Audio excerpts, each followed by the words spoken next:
asalaamaaleykum aleykum salaam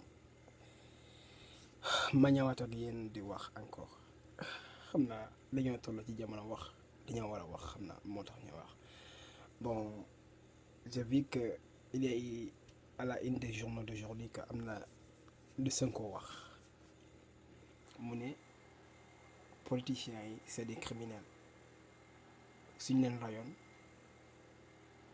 duñ ci am bàkkaar quoi. Bon aussi que dama bëgg après ñu xam quoi sur quel angle quoi ñu war a jëlee wax bi mu wax fan lañ ko war a jëlee moom ci ban contexte la ko waxee et tout ça vous voyez parce que c'est important ñu xam dans quelle logique il s'inscrit pour le dire pour avant de juger quoi que ses propos sont de déraper ou de trop suñu xoolee rek quoi depuis l'indépendance avec tout le potentiel qu'on a humain et économique, on n'arrive toujours pas à se développer.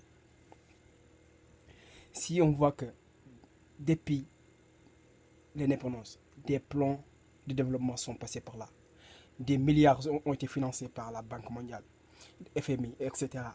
Malgré tout, on est toujours un pays en voie de développement. Quand il y a un problème, où se trouvent les milliards investis au Sénégal? Où sont-ils passés ces milliards?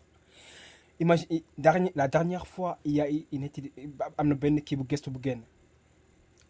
Vous vous imaginez quoi? Sénégal moo nekk troisième pays au monde bu dàq denc xaalis ci kii dans les banques yi nekk extérieures comme Suisse. Sénégal dëkk bu gën a ndóol ci Afrique ci àdduna sax ah nekk troisième pays boo xamante ni moo ëpp li ñu denc xaalis ci àdduna bi ah.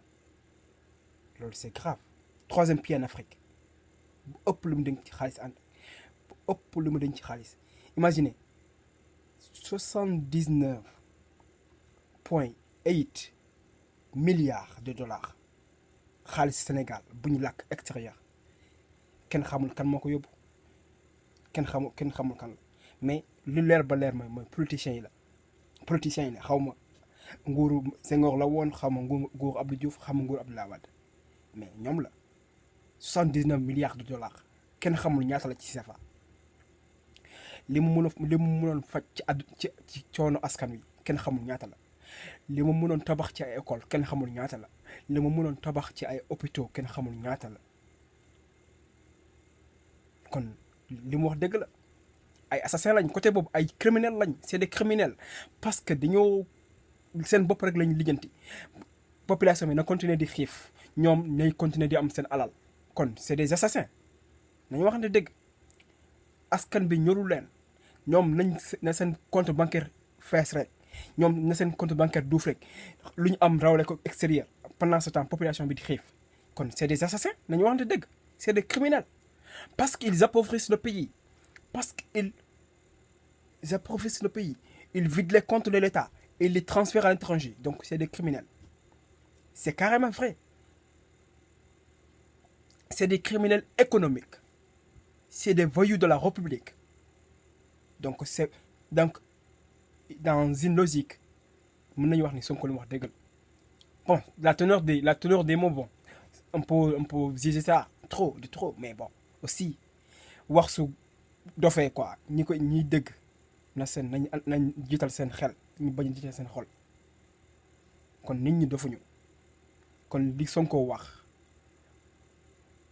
Interprétation bu ñu mënta am mën na nekk interprétation bu relatif xam nga parce que gis nañ ñi fi jot a jaar yépp gis nañ plan plan bu mujj mooy plan Sénégal émergent combien de milliards depuis 2012 ba léegi combien de milliards ba léegi école ay abri provisoire ñoo fa am ba léegi suñu hôpitaux yi amuñu ay rajo benn Sénégal ba mu daj benn rajo lañu am te rajo bi chaque jour mu panne ah pour dialyse pour 14 millions de population Sénégal hôpital suñu hôpitaux yi ay maladies ci ay perron la ñu leen teg ci conditions yoo amul benn sécurité enseignants yi nekk en grève tout le temps médecins yi nekk en grève tout le temps lu tax loolu c'est parce que l'État n'a pas les moyens de payer alors que l'État demande de l'argent aux contribuables ah et ñu jot xaalis bu pare di ko rawale feneen c'est des criminels, c'est des voyous, c'est des terroristes financiers.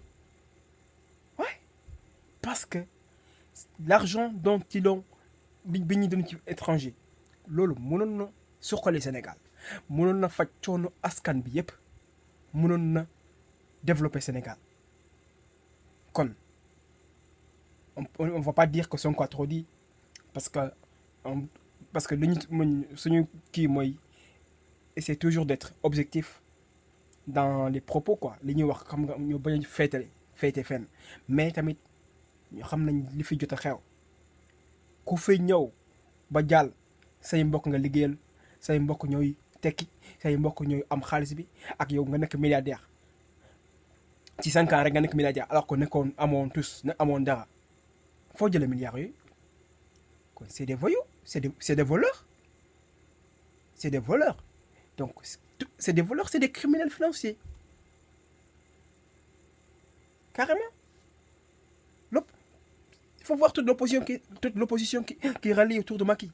Tous ces gens, c'est des gens qui sont supposés être actuellement arrêtés et mis aux arrêts ou en prison parce que c'est des gens qui sont supposés avoir détourné des caisses de l'État pendant qu'Abdoulaye Wade est au pouvoir. Donc, qu'on se dise la vérité. Ces gars-là, c'est des criminels. C'est des voleurs. C'est tous des voleurs. Ils ont appauvri notre pays. Nous avons terre Sénégal sourd. Alors que le Sénégal, on a le potentiel qu'il faut. On a le potentiel humain qu'il faut. On a le capital humain qu'il faut pour se développer. Et le pays est stable. Les bailleurs de fonds nous font confiance. Mais malheureusement, ñi ñu jiite seen bopp lañ taluñ population bi. moo tax insécurité bi am dans la banlieue. Chaque jour que Dieu fait ñuy rey ay nit. Loolu violence amul lu koy yokk lu dul ndóol pauvreté. Si on prend l'exemple du Brésil, lu tax les favelas bari ay criminalité, c'est parce qu'il y a la pauvreté là-bas.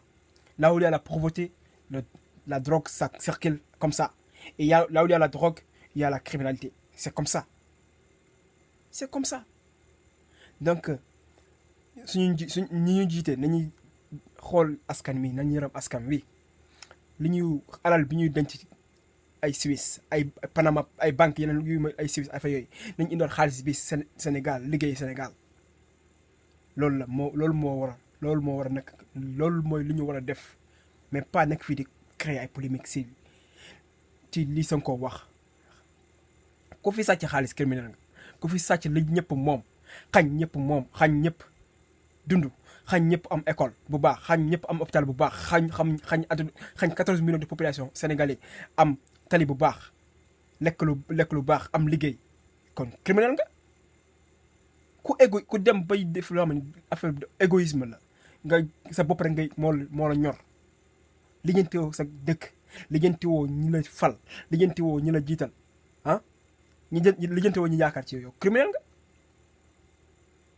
C'est comme si nga yor sa benn bool ndab nga gis ay nit ñi xiif yow nga tëj sa néeg di lekk nga leen seetal kon nañu waxante dëgg c'est des criminels asalaam.